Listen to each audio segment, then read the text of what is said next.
Welcome to the ultimate showdown, the combustion engine cage fight, the petrol versus diesel Donnybrook. Now, you might think you know your engines, those metal lumps under the bonnet that make the car go vroom. However, there's a whole lot more to it than that, and frankly, most of you are driving around in blissful ignorance.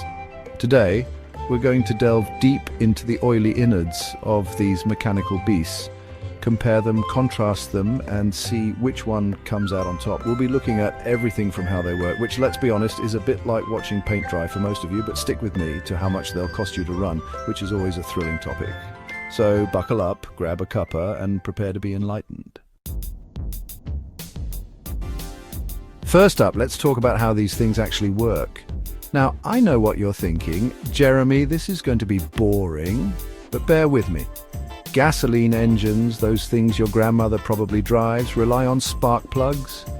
It's a bit like lighting a barbecue with a cigarette lighter, except instead of sausages, you're igniting a mixture of fuel and air.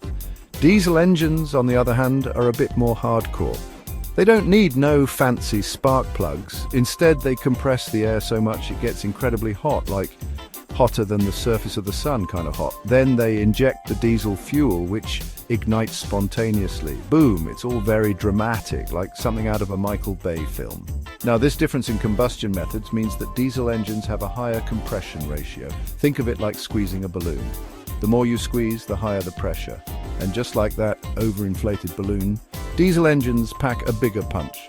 They're more efficient, which means they can squeeze more miles out of every gallon of fuel, but it's not all sunshine and rainbows. Diesel engines tend to be a bit clattery, a bit like a tractor, and they can be a bit sluggish off the line, but more on that later.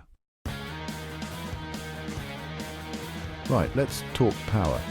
Now, your typical gasoline engine is like a hyperactive squirrel, all high-revving and eager to please. They're great for zipping around town and feeling that instant acceleration. Diesel engines, however, are more like a lumbering ox. They're not as quick off the mark, but once they get going, they've got loads of torque. Think of it like this. A gasoline engine is Lewis Hamilton, all flashy and fast, while a diesel engine is a freight train. Slow to start, but unstoppable once it gains momentum. But here's the kicker. Diesel engines are far more fuel efficient. They sip fuel like a distinguished gentleman sipping a fine scotch, while gasoline engines guzzle it down like a thirsty camel at an oasis. And in these days of sky-high fuel prices, that's something to consider. And let's not forget turbochargers.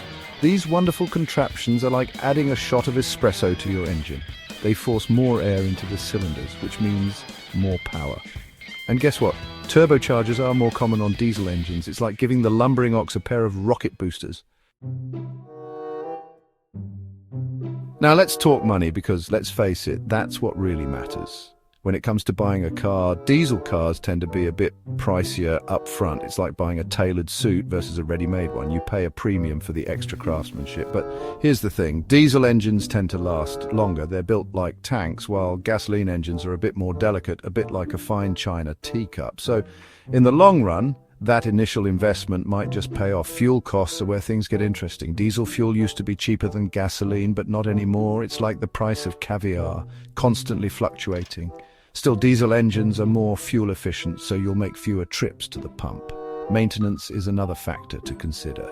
Diesel engines are like that grumpy old mechanic who doesn't like to be bothered. They require less frequent servicing, which saves you money and hassle. Now for the eco-warrior segment. Diesel engines have had a bit of a bad rap when it comes to emissions. They produce more NOx and particulate matter, which are nasty little pollutants that clog up our cities and lungs. It's like comparing a coal-fired power station to a wind farm. However, modern diesel engines are much cleaner than their predecessors. They have fancy filters and gizmos that trap those harmful pollutants. Gasoline engines, on the other hand, produce more CO2, which is a major contributor to climate change. It's like choosing between two evils, really, when it comes to noise and vibration. Gasoline engines are the clear winner. They're relatively quiet and smooth, like a purring kitten. Diesel engines, on the other hand, are known for their characteristic clatter. It's not exactly music to the ears, but some people find it strangely comforting. I, for one, prefer the roar of a V12. So, there you have it. The environmental impact is a mixed bag. Diesel engines are better in some areas, worse in others. It's a moral dilemma really, but don't worry, I'm sure you'll sleep soundly at night regardless of which engine you choose. So there you have it. The ultimate showdown between gasoline and diesel engines. We've covered everything from their inner workings to their environmental impact, and frankly, it's been exhausting. Choosing between the two is like choosing between a night out with your mates and a quiet evening in with a good book. It all depends on your priorities and, let's be honest, your budget. If you're after performance and don't mind paying a bit more for the privilege, then a gasoline engine might be your cup of tea. However, if you're looking for fuel efficiency and a long-lasting engine, then diesel is the way to go. Ultimately, the choice is yours. Now, if you'll excuse me, I've got a date with a bottle of scotch and a very comfy armchair. So whether you're looking for performance, efficiency, or cost-effectiveness, understanding these key differences can help you make an informed decision. Thanks for watching. And don't forget to subscribe for more insightful comparisons.